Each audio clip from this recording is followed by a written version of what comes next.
Hello students, welcome to this video. In this video, I'll show you how to use the online PhET simulation to do project 2, and I will give you an example of a good performance for project 2, a good presentation for project 2. Okay, let's just start by introducing the PhET simulation.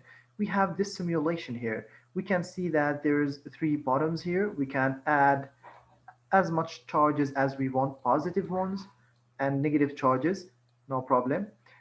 And we can see these white arrows around the charges. These white arrows actually represent the direction of the electric field. The total electric field for these charges is represented by these arrows. We can use sensors, these yellow particles here, sensors, to just to measure where is the direction for the electric field, and we can tick on the values here to see how much is the electric field there.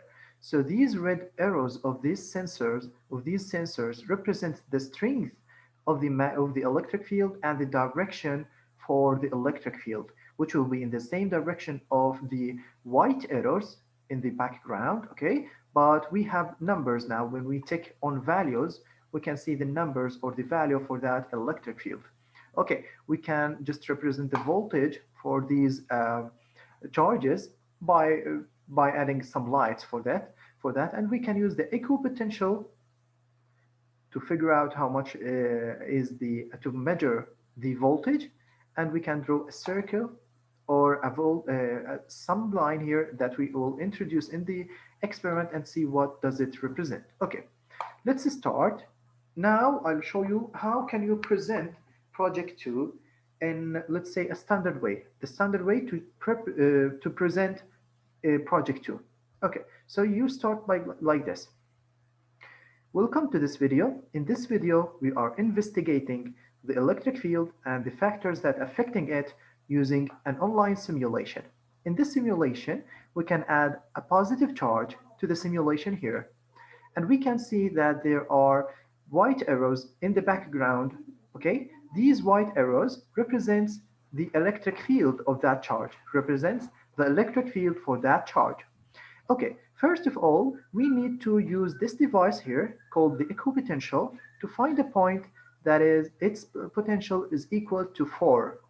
And we are approximately just finding a point that is approximately equal to 4.0. 4.0 for 1 decimal. Okay, once we find that point, we can press on the pencil here to draw a circle. Now, what is special about this circle?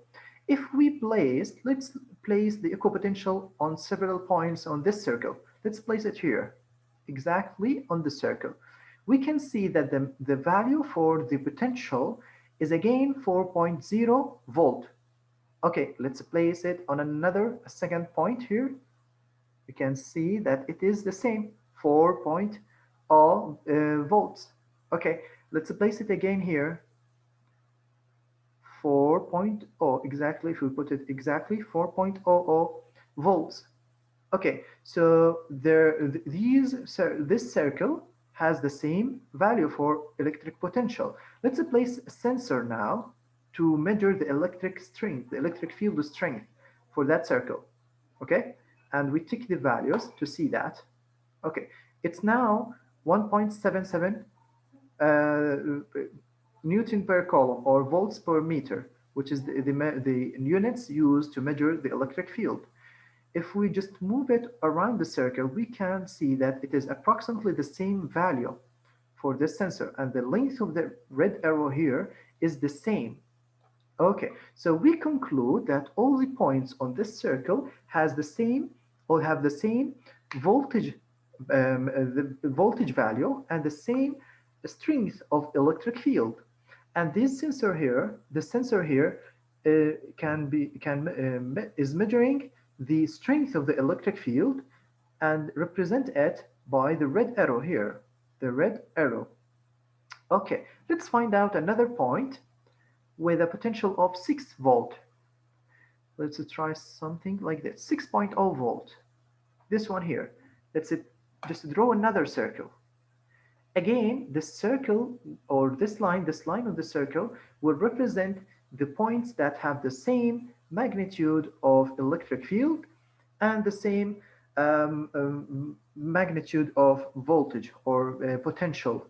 Okay, and then again, let's draw something like 8 volts, 8 volts, or let's try 10 volts, 10.0 volts, 10.0 volts, something like uh, we try, okay, this one here, okay, 10.0 volts. Let's draw another circle, and again, this circle will have the same magnitude of electric field strength around the circle. Okay, let's just now place a sensor on each circle. Place a sensor here and another sensor here. What can we notice about the magnitude of the electric field? For the inner circuit, the smaller one, it has the greater strength of the electric field. It's 11.3, and the outer one is 4, and the larger one, the outer one, the outer one here, the larger one, has a value of 1.7. Okay, what can we conclude about the relationship between the distance apart from the charge and the strength of the electric field? Actually, we can see that the distance here is the smallest distance, and here is the more distance. We can conclude that the more distance give us less electric field strength, and the less the distance will give us the greater electric field strength. So we can conclude that the relationship between the distance and the strength of electric field is inversely proportional to each other. Okay, that's the first factor that affects the electric field. Let's try now something else. Let's increase the amount of charges here. Let's increase it by adding a charge for this charge here. We can do that by adding another 1 nanocoulomb charge exactly on that previous charge here. Exactly on that. Okay, and we can see check the voltage now to show some just effects on that circle, on that charge. By increasing the amount of charge, let's notice what happens to the arrows here, the red arrows here. They are now taller, and the magnitude of the electric field has been increased. So we can conclude that the more charge will contribute in giving us a more strength for the electric field. As a conclusion, we can conclude that there are two factors that affect the strength of the electric field.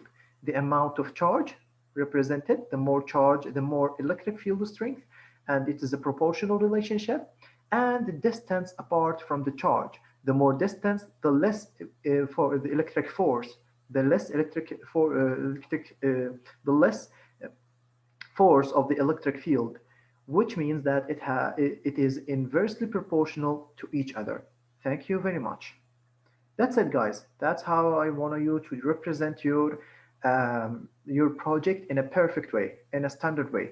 Okay, you can add to that, or you can do just be creative. Okay, you can just do something another than that as you like. No problem.